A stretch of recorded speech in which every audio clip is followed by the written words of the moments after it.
appearance on Dion's Daily Dose does not imply endorsement from or by any candidate or guest.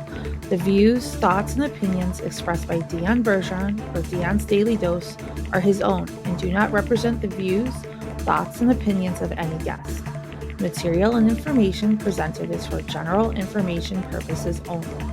The Dion's Daily Dose name in all forms and abbreviations are the property of its owners, and its use does not imply endorsement of or opposition to any specific organization, product, or service. If you'd like to support the show, please visit our Patreon at patreon.com/Dion's Daily Dose. Okay, welcome. Those that are just joining me here, I appreciate it. So today's topics are going to be the mainstream media got caught again, right? Again, they got caught lying. I gotta turn off this because I always forget and then it makes some crazy noises, right? Okay. So the mainstream media got caught. Have you guys seen the viral video with the nurse that is crying, saying, no masks, no, how she quit her job, right? I'm gonna post it in the comments here so you can actually see the story. That has actually turned out to be a false video. Yes, CBS ran with it, right? CBS pushed it out as if it was true, and it even gained traction from Bernie Sanders, who tweeted it out and said some, things like he says, we can't even take care of our hospital workers. I don't know exactly what he said. I don't remember, but it's fake. The whole thing is fake. This on top of the videos, remember, that they were pushing that was allegedly of the New York hospital, but it turned out that it was actually from Italy, from Sky News, right? So that's twice they've been busted. I believe both instances were CBS, if I'm not mistaken. Ridiculous, right? It's ridiculous. So we have a media that refuses to do its job. They can't track down a single video and verify it, make sure it's true, make sure the person who's putting it out there is telling the truth before they go and push it to all of us, right? They tell us that, this is horrible, this is happening, and it's yet another example of the mainstream media lying to us on an unprecedented scale. We see it all the time, and those of us who are who have followed Trump, right, and voted for him, we see the way that they twist his words. We see the way that they take little snippets and make it seem like he says something that he doesn't, stuff like that. But to absolutely blatantly lie to us about something that is so important is just absolutely horrible. So the next thing, right, I've been trying to come up with ideas for the name of the show. Okay. And I call it a show. It's just, my daily podcast at 7:00. But the one that my wife likes is Daily Dose of Dion, right? That's kind of what I'm going with for right now. What do you guys think? Let me know in the comments. Let me know what you think about that name, Daily Dose of Dion.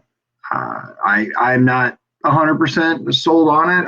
I can think of, a few other ones. Kind of as a side note, I'm going to start having something behind me on that wall there. I got something, I just didn't get time today to put it up. You'll have to tune in tomorrow to see what it is. But I'd like to swap them out occasionally, get something a little different. This right here, obviously, is my social media stuff. You can see it, you know what it is. But I wanted to get a little more variety. I also want to try to get the painting finished in here. But in the meantime, I thought it'd be nice to get something on this wall right here, so it wasn't just, blank and boring. So let me know what you think about the name Daily Dose of Dion. If you can think of other names that you think would be good, let me know. I appreciate any and all feedback. I'm gonna cut this down just a little bit. There we go. Kind of more center screen, right in the middle. Yay. So what else is going on, right? I don't know if you guys saw this article. Those of you who may not live in the area, they actually issued tickets right yesterday to people who were at the church in Hammond, right? Let me get that link for you.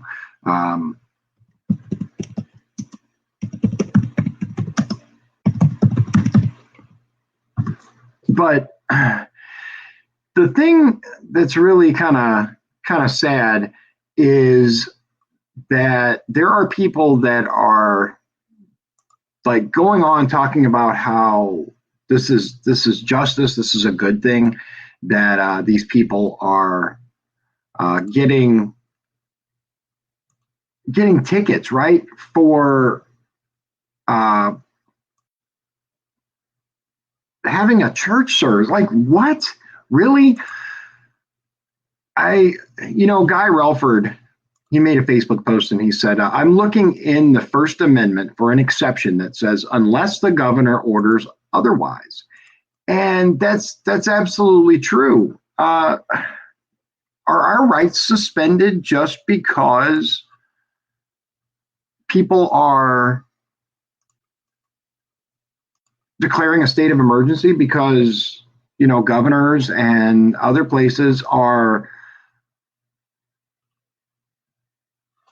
saying that various things need to be suspended? And this is an example. I posted a link from I haven't been able to verify it here. Let me tell you, I went to Meijer because I had to get some other stuff, and I went and looked in the seeds section, and Meijer is selling seeds. I can't verify Walmart yet. I was given a picture from another location, I believe this was in Vermont, where Walmart had actually put up a sign that said, this is not considered essential, so we're not selling it.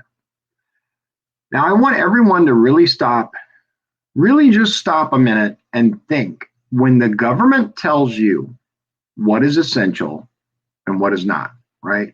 When the government decides what you can buy and what you can't, these are scary times, right? Not only are we being told that you can't leave the house unless you're going somewhere necessary, right? It's necessary as far as a job or something else, right?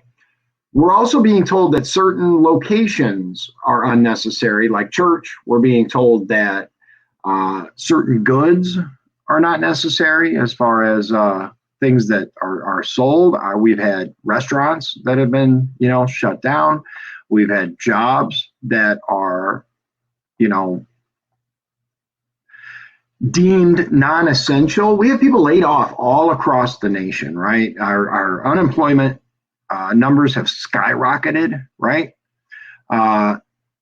We have government, and whether you can call it federal, you can call it state. Now, one thing that I want to make clear for those people that are, blaming Trump for this or whatever, Trump hasn't actually banned anything. And I'm not sticking up for him or any of that. I just want to make sure you understand that it's governors on an individual basis and cities on an individual basis that are deciding state of emergency, deciding what's required, what's necessary, and what's not necessary. There are some very scary things happening as far as our rights go. Our First Amendment right, is being infringed. In many locations across the country, the Second Amendment was actually being infringed. There were leaders of various cities who said, "Oh no, we're gonna stop the ban, or excuse me, we're gonna ban the sale of firearms." And there are even certain jurisdictions, as far as police, that are temporarily halting the looking into, the advancement of our right to, carry.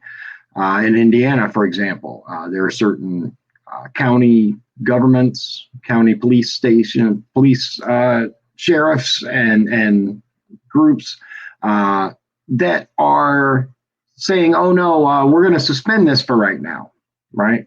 And I've seen everyone, on both sides of the argument there saying, "Well, we have more important things to worry about." Do we? Do we really? At what point do we stand up and we say, I understand things are scary right now. I understand that, there are many people that are being put in very scary circumstances, especially if you watch the news and you believe the news, regardless of the fact that they lie to us over and over and over. If you watch the mainstream media and you believe what they're touting, right, then it's easy to say, okay, we have some people that, are being put at risk. And I get that. I do. But unfortunately, our rights aren't just there when it's convenient, right? Our rights aren't just there. Our constitutionally protected rights. Our rights are not from the Constitution. They're simply protected from government by it. But they're not there just when it's convenient. I would say that our rights are most important when it's least convenient, when it's most dangerous. I would say that our rights are then even more important. The right to, the right to assemble, the right to practice our religion, the right to defend ourselves and arm ourselves. I would say that that's when our rights are the most critical. We have a government in many cases that is greatly overstepping their bounds. Paul mentions he doesn't have that power anyway, not that it matters. You're absolutely right. Many of these governors, they don't have the power to force individual businesses to close, but yet they act as if they do. And I see some examples of that are really, really very disturbing. And this whole church thing is just one of them. These people know the risk that they're taking. They choose to go and practice their religion anyway. Who are we to say, no, you can't do that? There's some instances where I would argue that we should have the ability to put ourselves in danger regardless. I don't think that these people are, going to intentionally go get sick and spread it around, of course. I don't think they're going to unintentionally do so either. I don't think that, let's face it, they've closed all of the hospitals and nursing homes to visitors. The most frail of our population are being sequestered. That's another thing too that's kind of disturbing right now is the oversight that's generally in place for all these locations is kind of suspended if you think about it. It's disturbing. It really is. Paul said, if anyone sees a police agency denying processing of license to carry, contact Guy Relford right away. I was on Guy's show a little while ago. He is, I would say, the preeminent Second Amendment attorney in Indiana. That's his entire practice. That's what it's about. I will drop his contact information in the comments here. Paul said, cough, Tommy, cough. Yeah, the mayor of Hammond is the one that basically celebrated the fact that this church was given tickets for practicing their religion.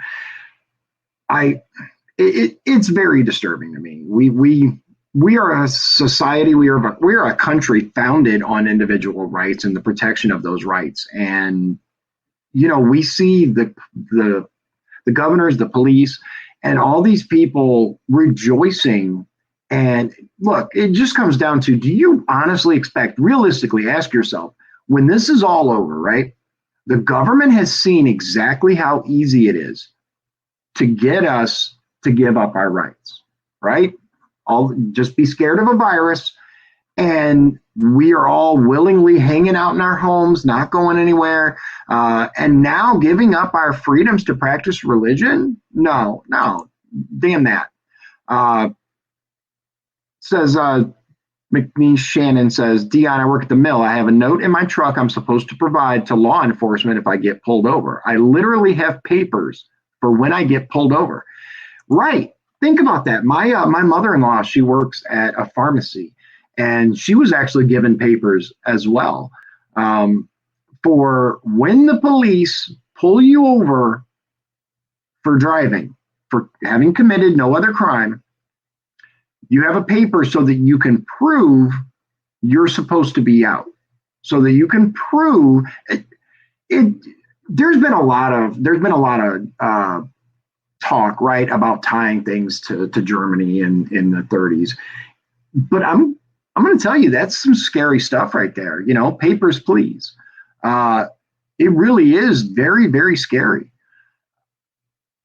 I had every intention. Look, I mean, when this whole thing first started and we thought it was a very minor thing and there's not much going to happen, I had every intention of going, door to door and continuing to meet voters. The only reason I'm not, I want to be very clear, the reason that I'm not isn't because the police say you're not supposed to, or because the governor says you're not supposed to, is because I would never forgive myself if I somehow, ended up getting someone sick. That's what it comes down to for me. I wouldn't feel right, and I think it just looks ridiculous going door to door with a mask and gloves. I mean, just let's be real here. Paul says harassment. It really is. It really is, and I do want to be clear.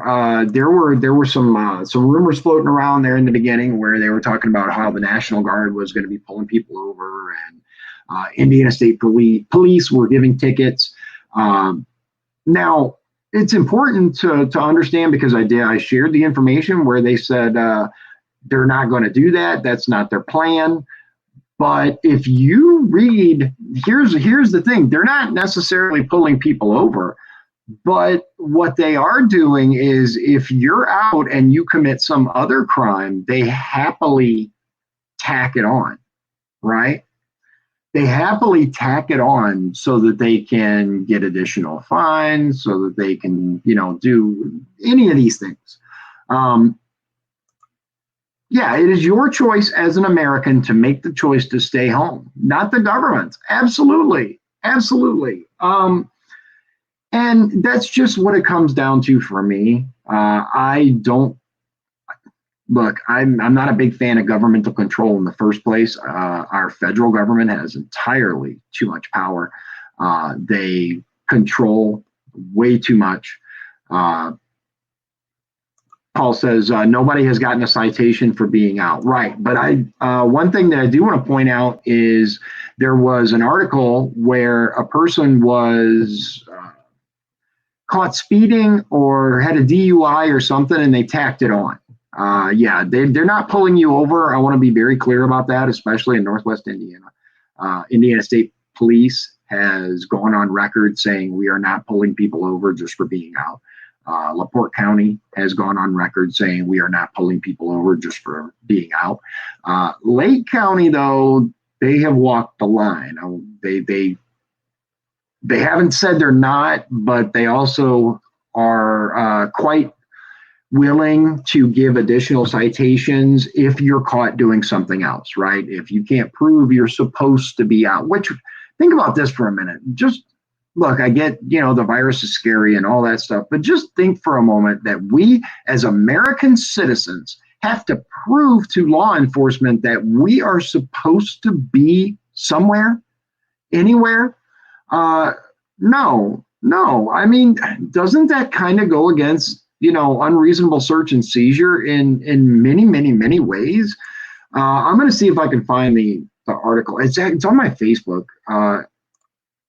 Maybe my wife can find it.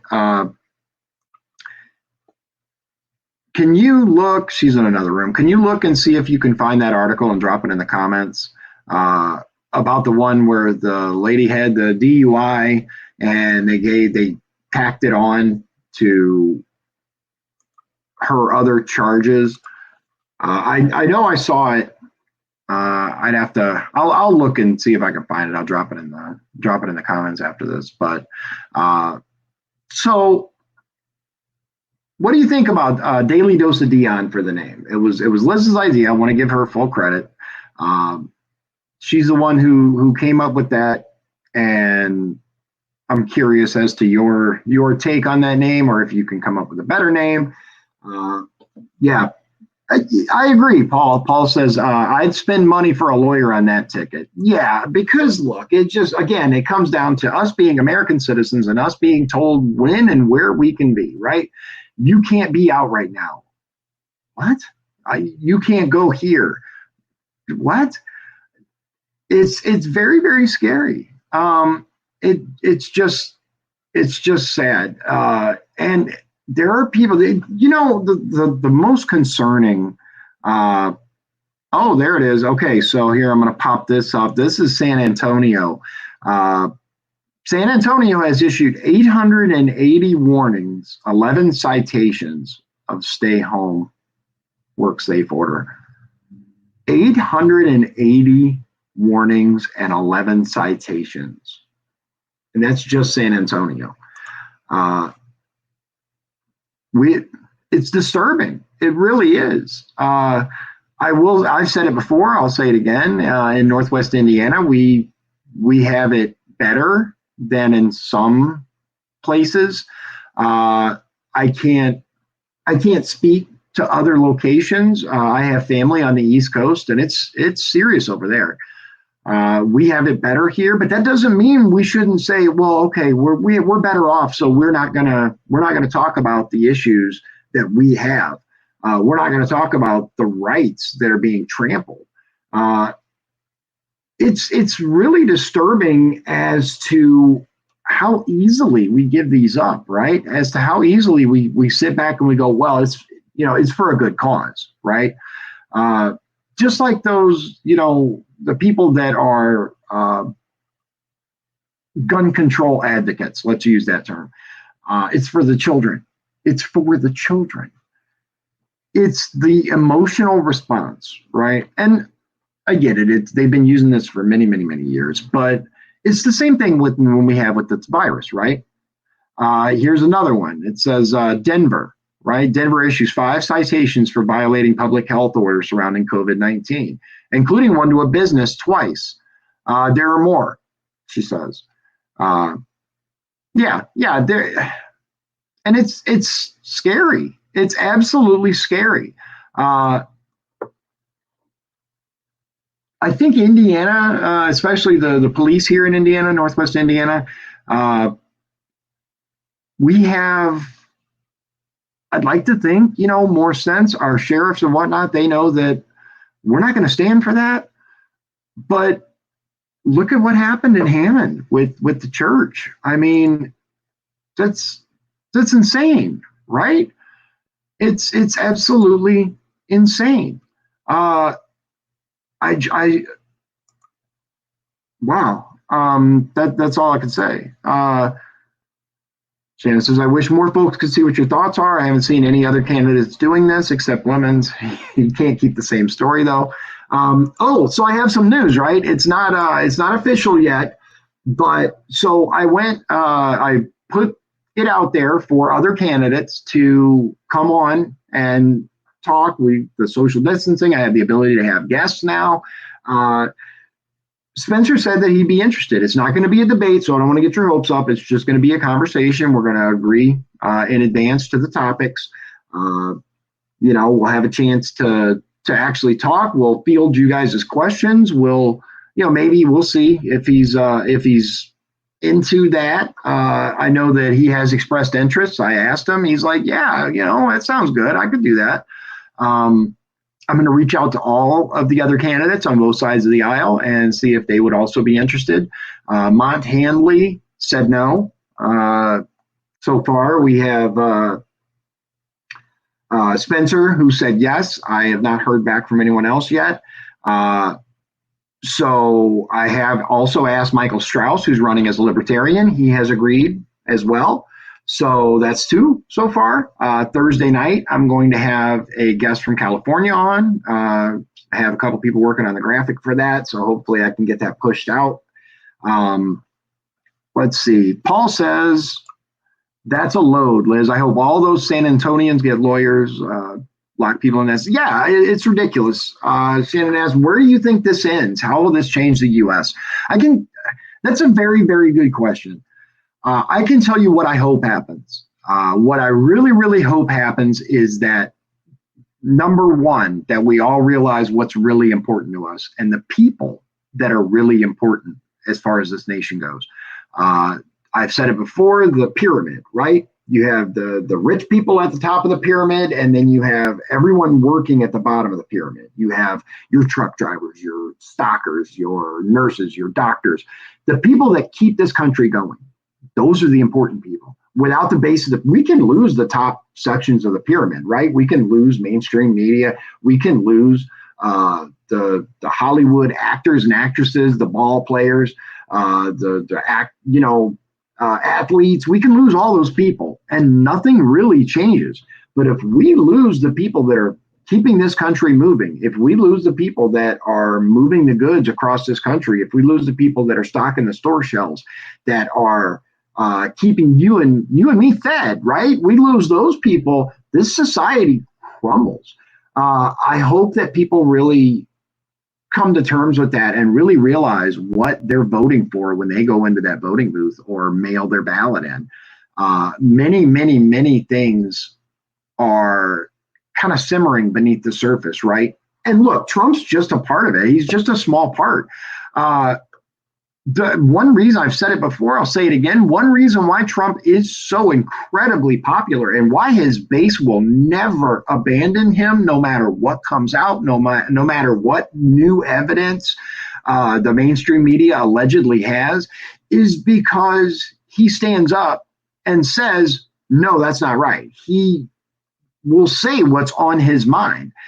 And not enough people do that. Not enough people, regardless of how you feel about the guy, you have to admit he's not worried about being politically correct. I'm not either. And I think that that's something that's sorely missing in the people that are allegedly supposed to represent America, the people that are supposedly to represent the men and women all across this country. The vast majority of us are tired of politically correct people, right? We're tired of being told, no, you can't say this. No, you can't say that. You can't do this or do that.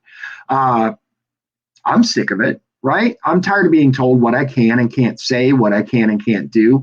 And that's what I'm really hoping comes of this, is that we all look at how easily our rights were taken away, right? Remember the people that were so quick to say, oh, you don't need to go to church, right? You don't need to go shopping. And if you do get to go shopping, you can only buy this. You can't buy that. You can buy this, but not that. You can't buy seeds, but you can buy, milk, right? You can buy eggs, but you can't grow your own food because that's not a necessity, right? It just doesn't make any sense. Paul says Lake County, Martinez is a joke. I can't speak to that. I don't know. What I do know is there's this push to release people from jail, but they want to tell regular Americans what they can and can't do, like we're in jail. I mean, McDermott enjoyed shutting the church down. He was gloating like drunk on power. Just imagine what he'd do if he got elected. Yeah, I mean, that's really what it comes down to, is you really seriously look at how the people that are running, right? Look at what the priorities are. And I'm not talking about just me. I mean, both sides of the aisle, right? We have our representative, right? Not my representative, but Northwest Indiana representative, Reardon, who thinks that this is the time, right now is the critical time to jump on the bandwagon for the Green New Deal. Now, think about that for just a moment, right? With everything else going on, that's the priority. The Green New Deal is the priority. We have Americans who can't make their rent, who can't pay their bills, who can't feed their family, but the Green New Deal, which would absolutely destroy the economy of Northwest Indiana, let's be 100%. And look, as far as the Green New Deal goes, I want to go on record. There are some ideas in it that I'm not necessarily opposed to. I think it's wonderful that we would like to reduce emissions. I think it's great that we would like everyone to get a wage that they can survive on. But let's be clear, the sweeping changes that the Green New Deal wants is just impossible, right? It's just impossible. I don't think that right now is the time that we need that pushed on us anyway. Paul says, I posted on Relford's post about the Hammond Church incident, mentioning him being a D1 candidate violating his own residents' right to religion. And yeah, he did. He threw my name in there too. Thanks for that. No, yeah, because it's true. Relford is a great attorney for the Second Amendment, and he has a podcast. If you guys haven't seen it already, it's called The Gun Guy. It's an awesome podcast. I really enjoy it. It says, but you aren't getting into Twitter feuds with governors or other world leaders because you understand you'd be a representative. Right. And, that's really what it comes down to is a lot of these people that run for office or hold an office think that somehow makes them better than the rest of us. I've tried to be very, very clear about the fact that I'm no different, I'm no better, I'm no worse, I'm the same as everybody else that I'm going to be representing, because that's what it's for. That's what the job is, being a representative of the demographic of your area. And which really begs the question as to why we have so many millionaires in Congress, right? Because they don't represent the demographic.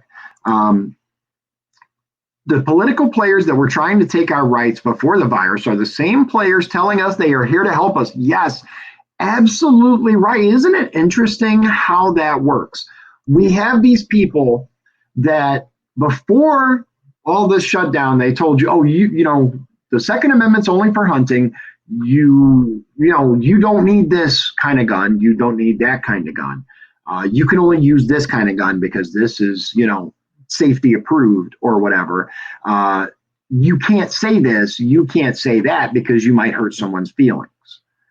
Facts don't care about your feelings, as Ben Shapiro likes to say.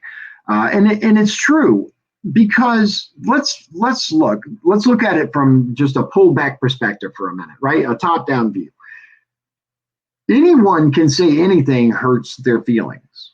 If we are establishing policy based on what someone feels, then there can be no consistency, because only the people who decide what's allowed make the policy, right? So then we have people that are deciding, well, you can't say this word, right? And yeah, it starts off with the ones that are very obviously things that people, produce negative feelings, right? Slurs and things of that nature. But if you think it'll stop there, you're wrong, right? Mont Hanley brought up a really good point when we did the FOP candidate forum. And he said this guy was given years in jail, right? I want to say it was 11 or 14 years. I don't remember. Oh, she left. Do you remember how long it was? Yeah, it was like 11 or 14 years. That this guy got in prison for burning an LGBTQ plus flag, a rainbow flag, right? And he's like, that's ridiculous. That's absolutely ridiculous. And he's gay, so he, I think, can speak to that, right? You can't, you can tell me, well, you're not gay, so you have no idea what it's like.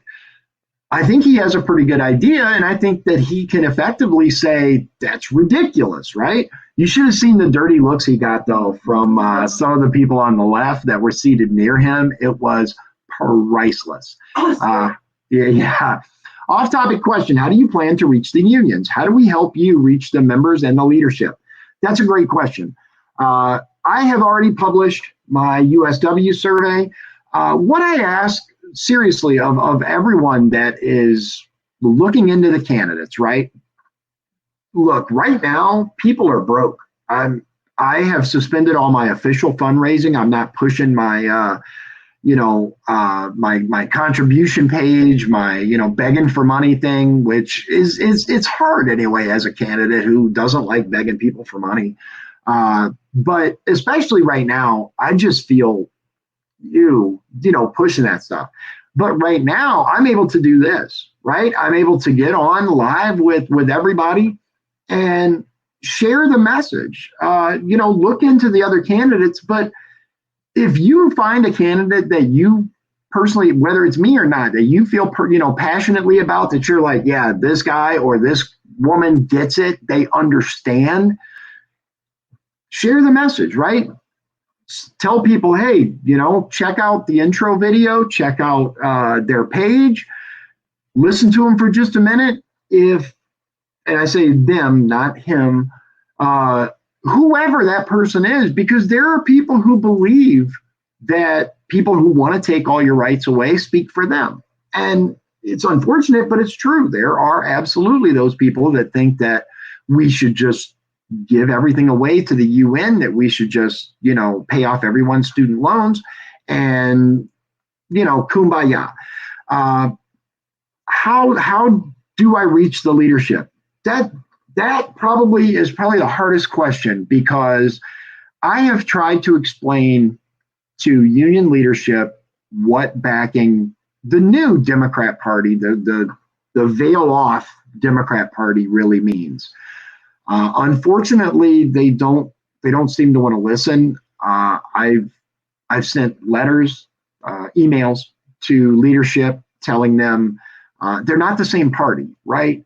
They're not the party that marched in the shutdowns. They're not the party that marched with the strikes and are fighting for, unions being able to take care of their members.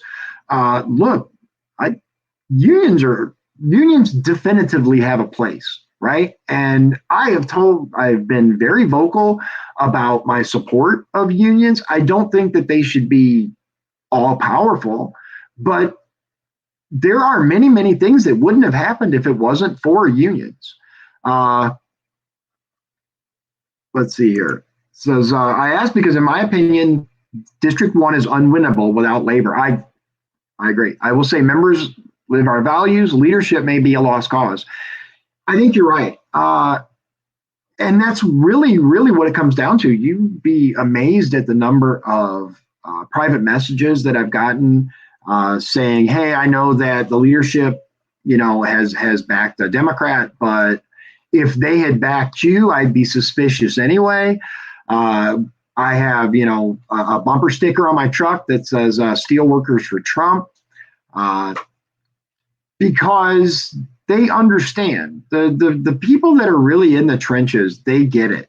And it really is unfortunate, because I do think that many of these people that used to be in the leadership really did care about the members. I think it's become, just like everything else, so political. You have, millions of dollars that are changing hands from this party to this union, from the union to the party. They've been locked in kind of this eternal you scratch my back, I'll scratch yours kind of mentality for so long that I just don't know if they can. I just don't know if they can come back from that. We have leadership, right? That when I went and spoke to them and they asked me all the questions and I laid it out for them, I told them, what I believe, the things that I had been through. They're like, man, you get it, right? We really like your answers. Yeah, Paul just posted the link for Gun Guys Facebook. I highly recommend you check them out. Great podcast. So I think that they've been locked into that for so long. And you saying that District 1 is unwinnable without labor, I think you're 100% right, because let's face it, yes, not everyone works at the steel mill or at this factory or at, in this particular place.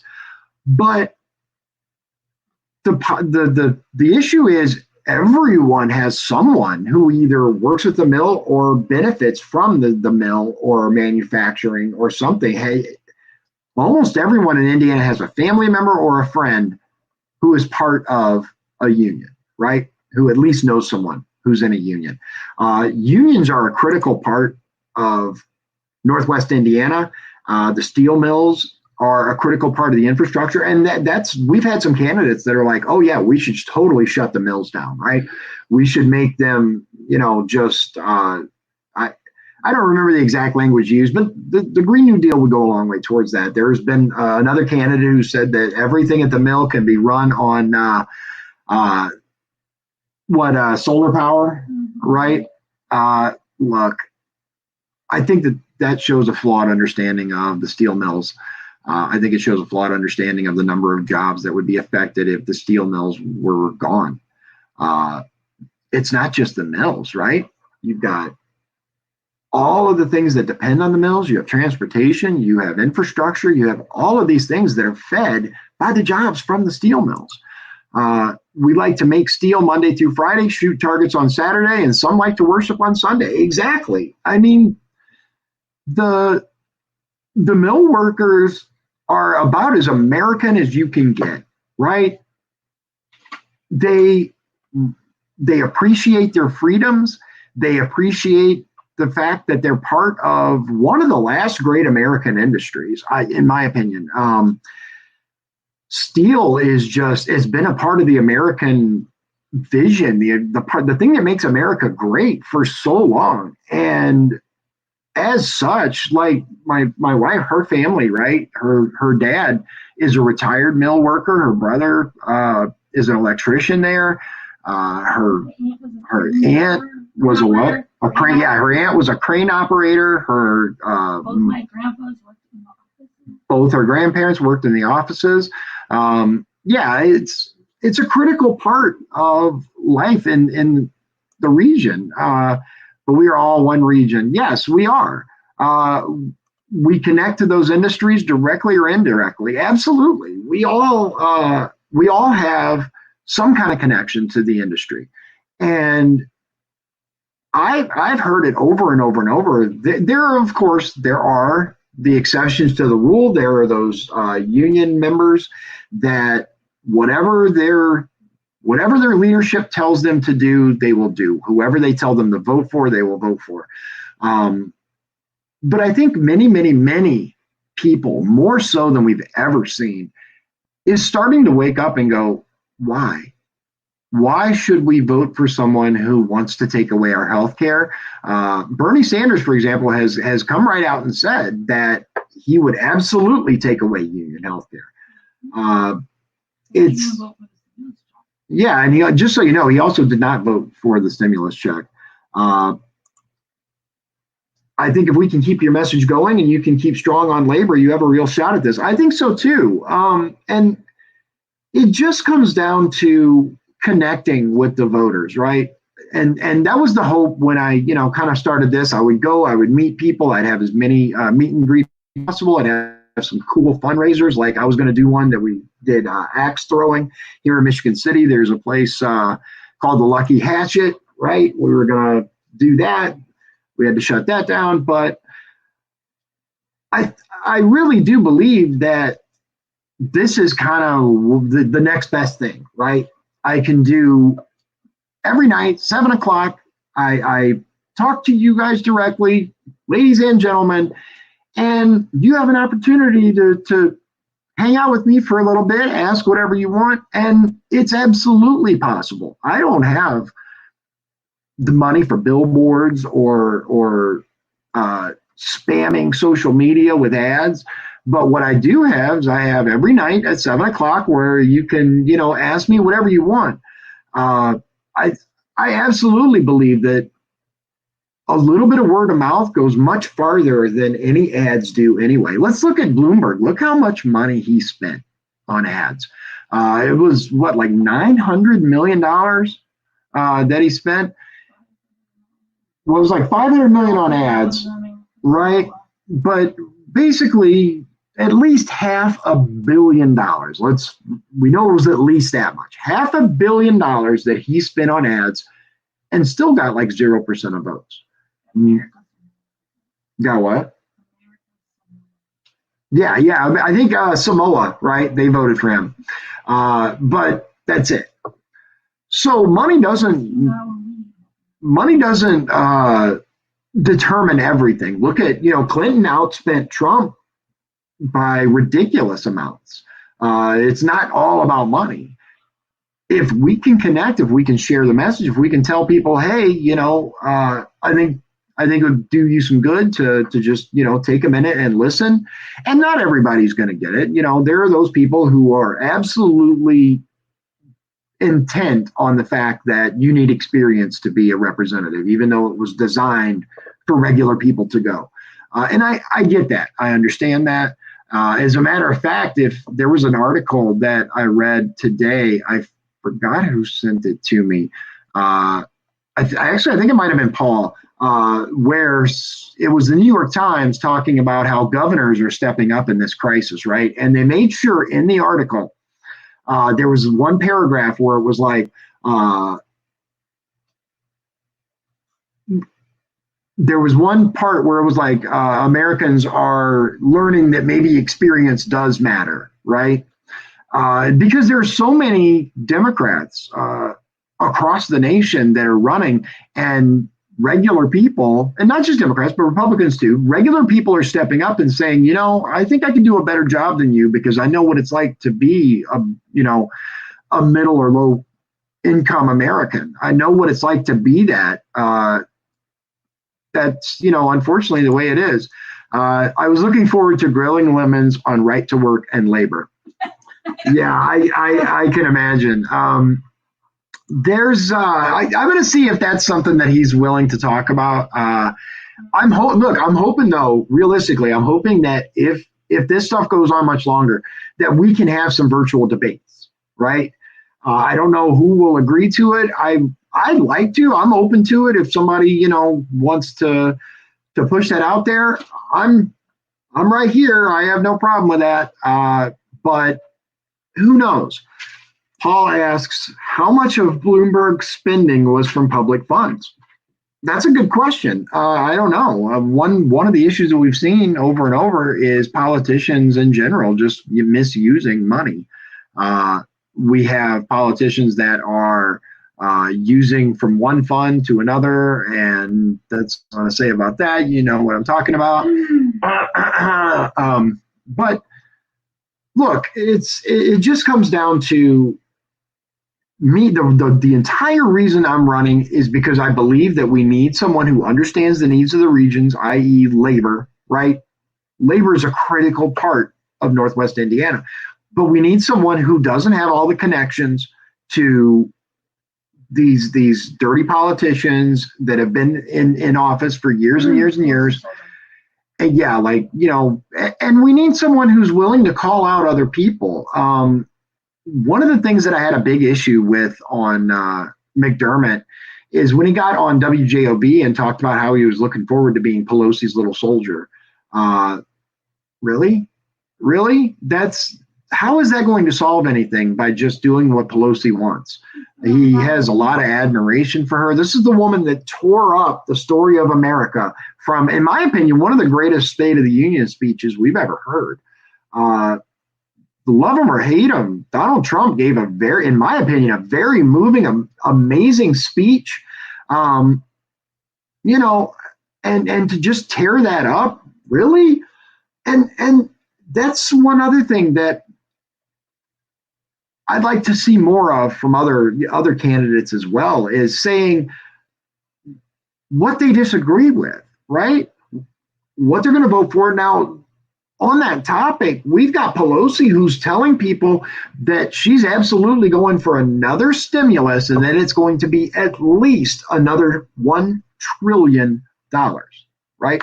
Another $1 trillion. Now, my question is, how much of that is going to go to the Kennedy Center, to Planned Parenthood, to special interest groups, to people other than American citizens and small businesses, because that's who needs the help. Small business owners, which I don't know if you guys have been keeping up on this, but this whole small business loan thing that they were supposed to push out, and all these businesses were supposed to be able to get assistance, which was the whole purpose of this $2 trillion bill. Yes, it was $1,000 or 15 or 1,300, depending, plus 500 for your kids, for Americans. But the big part of that bill, the big part of that spending was for Small Business Association and these corporations, so that they could get money too, to keep the lights on. The Kennedy Center, $25 million, which they quickly fired not only 100 musicians, but I read over 1,000 regular staff as well. Why did we give them money then exactly? But speak up, say, you know what, there's no way. Like, I don't think that another $1 trillion that our grandkids are going to be paying off is going to do anything more than could be done by just simply opening up the economy, right? Let people make the determination for themselves. Okay, Paul, he says, I sent the link to a small business owner in Crown Point to apply because she's hurting bad. Yes, absolutely. If you people know of anyone that's hurting right now, I always try to put resources out there, like the SBA and various ways that you can apply for assistance. Send that along to the people who need it. I don't care if you credit me or anything like that. Share it, copy, paste. Just get the information to the people that it needs to get to. Tom, hi. It's a funnel to campaign finance. Yes, it is. Yes, it is. He's talking about all this money that's pushed out there to various groups. It's simply a way to shuffle money from one place to another. And back to Shannon's earlier question is, how do we think that this is going to change, right? I'll see here. Let me see if I can find it again real quick. I think that it is something that is going to, I think it's going to lead to more people realizing what's going on. Let's face it, most of us, and I'm just as guilty prior to running for office, most of us don't have time to read 200, 300, 1,000 pages of a bill that's been proposed. So we rely on our representatives to look at that bill, right? To look at that bill and tell us, hey, this is what it's going to do. And here's why I'm going to vote for it or I'm not going to vote for it. Most of us, right, we get a small part of the information, right? Whether it's through our favorite YouTubers, whether it's through the press when they actually do their job. And, let's face it, if it's a bill that they believe will reflect negatively on Republicans, then they'll be all over it. But that's another thing. But we don't have representatives that are saying, hey, this is what we need, right? We need this, or we don't need this. I'm for it, or I'm against it. There's nothing happening in that area. Are you optimistic we can bring back critical industries such as pharmaceuticals after this is over? I am. I will say that we may see some big pushes to nationalize some things. I don't think that's necessarily the answer, but I do believe that we have to bring all these industries home, right? We have a country that has us over the barrel, right? The vast majority of everything is made in China. It's been that way for forever.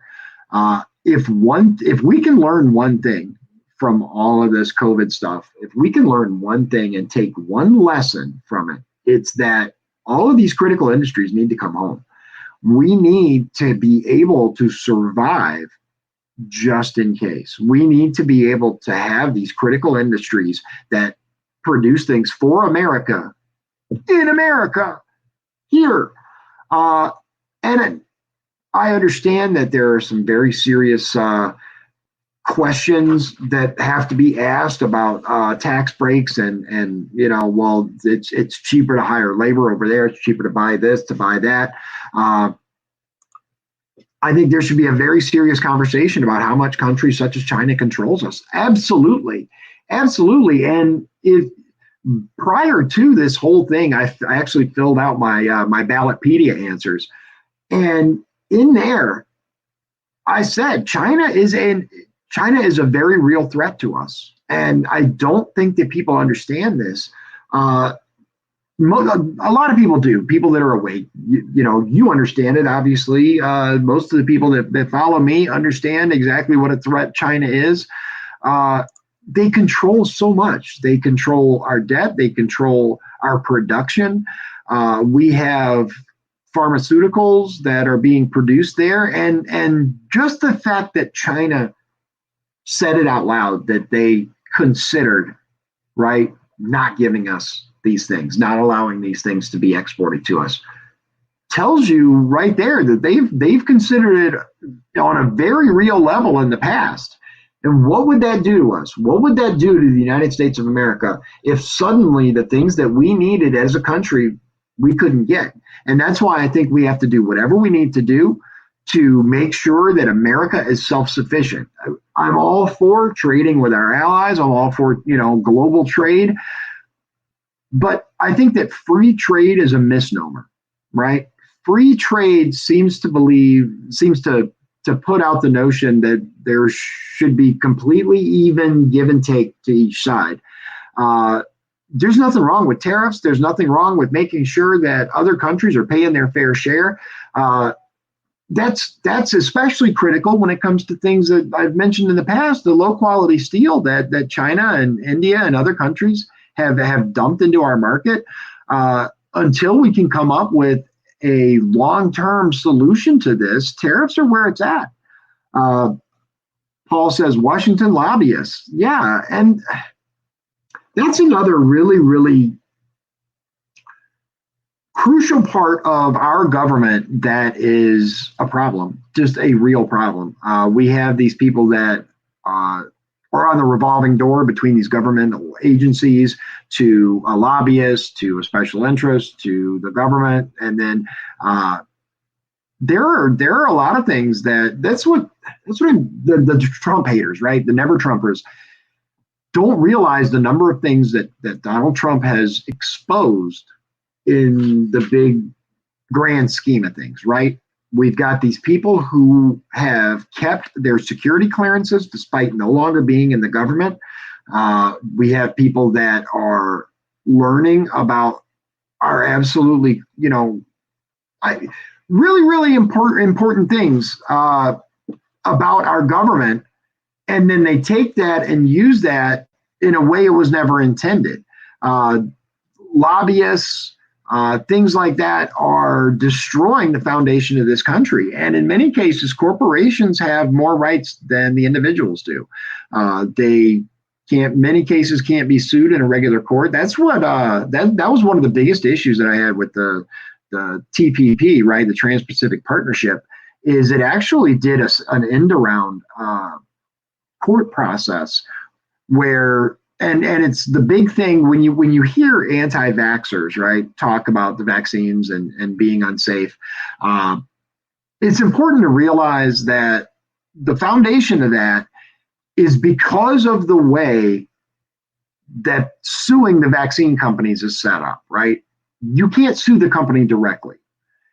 That in and of itself should generate some mistrust.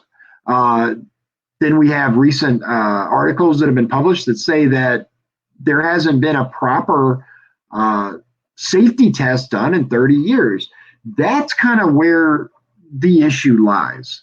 And I think more, if our media did their job, then we'd know a lot more about what's going on with not only lobbyists, but all of the special interest groups that really dictate what happens in Washington. Because it's really funny to me how certain representatives go to Washington and allegedly, they by all accounts, as far as looking at them and listening to them, they sound like they have the people's interests in mind, but the votes, right? When you look at their voting record, how does this line up with what you said at all? And that's why I urge you, I win the nomination, I win the election. if I'm not voting the way you guys want, kick me out, fire me. In 2 years, you vote for somebody else anyway. Absolutely. And I think we need more of that. I am as transparent as I can possibly be without, putting my family at risk. And it's why I publish all of my surveys. It's why I go out there and I tell people, look, this is what I believe and this is the way I'll vote. I am a constitutionalist. The Constitution, I believe, should be the overarching law of the land, and there's no interpretation needed. The Constitution was very, very clear when it was written. If you need to understand more about it, read, the Federalist Papers. I have that. I'm making my way through it. Very, very interesting. Very interesting, and recommended reading for everyone. But we don't need all of these courts to interpret the Constitution. We need them to uphold the Constitution. And I find it interesting in the language chosen by, different people. We need, when talking about what judges they're going to put, on a bench or whatever, they talk about judges that talk about interpreting the Constitution, and then conservative judges are more often talking about upholding the Constitution. That's a little key right there. I don't believe the Constitution needs interpretation. I think it needs upheld. We need to have more judges and representatives that are wanting to uphold the Constitution. Paul says you should get Lucy Brenton on to talk about vaccines and cannabis. Okay. Yeah, I'm open to having anyone on. I think that more and more conversations need to be had, and this is the perfect time. If I can, do anything at this point to help further discussion, I'm all about it. So we're at the 1 hour mark. I think it's time to wrap it up. But to yeah. This is a good point. This is a really good point that Paul said before we go. Only one court gets to interpret the world, right? As far as vaccines and all that goes, there's only one court, right? For especially going back to the TPP and what that proposed. And the let's face it, the World Court doesn't have any power anyway. But there's the way that the vaccines and the agreement that was reached, because that's really what it was. It was the vaccine companies lobbying and saying, we're not going to pay for it. The U.S. government pays for any damage that was done via the vaccines. So I'd like to see some more discussion out there.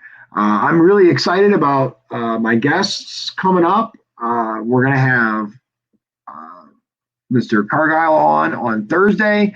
I will keep you guys informed about any other guests. Once again, Spencer said that he is interested in coming on to have a discussion. I'm looking forward to that. Hopefully I can get in touch with some of the other Republicans running. Hopefully they'll agree. Mike Strauss has agreed to come on. He's the Libertarian running. I think it's going to be awesome, guys. And like I said, I got other side. There we go. I got a poster that's going to go up there. Tune in tomorrow night, and hopefully it'll be up and you'll get to see it. It's one that I picked up because this is my wife's office. I'm borrowing her board, but this is her office, so I had to get something that she would like. So stay tuned, and I'll see you guys and gals tomorrow. Stay frosty, right? God bless you, and God bless the USA. If you'd like to support the show, please visit our Patreon at patreon.com/Dion's Daily Dose. This has been Dion's Daily Dose, hosted by Dion Bergeron. Executive producers Sean Holgram and Michael Beebe. Copyright 2020. Dion's Daily Dose, all rights reserved.